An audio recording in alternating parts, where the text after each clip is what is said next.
totoo po, nag-social cleansing si Angel Locsin at mismong si Dimples Romana na best friend niya, tight na tight sila, ang nagkwento na hindi humahawak ng telepono ngayon si Angel Locsin. Napakaganda, no? Opo, at saka napakagandang iniwan ni Angel bago siya nanahimik, lumagay sa ganyang posisyon. Di ba gumawa muna siya ng magagandang bagay, nag-donate kung saan. Kaya choice niya ito eh. Gusto niya lahat maging maayos. Inayos siya lahat bago siya nagpahinga at hindi nagpo-post na mga kung anik-anik. Di ba sinabi niya nga kay Tipos na lahat, anumang mga bagay na magaganda sa buhay mo, hindi mo kailangang i-post para alam ng lahat.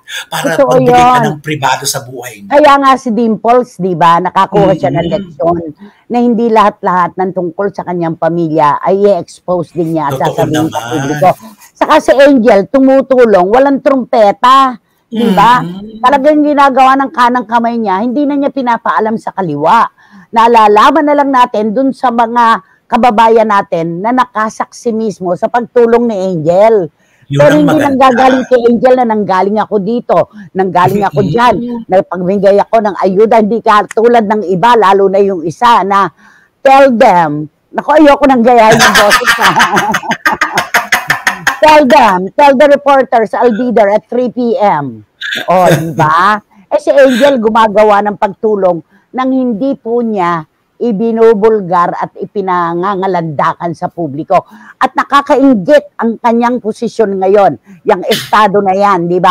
Wala siyang stress, wala siyang dapat ipaliwanag, hindi siya namumroblema. Napakaganda naman, di ba?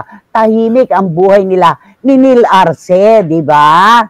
Dapat gano'n buhay. Totoo yan. Sana naman si Sharon, mag-ala Angel Locsin ka na rin. Ayun ni Tetay, para tahimik na rin ang buhay nyo.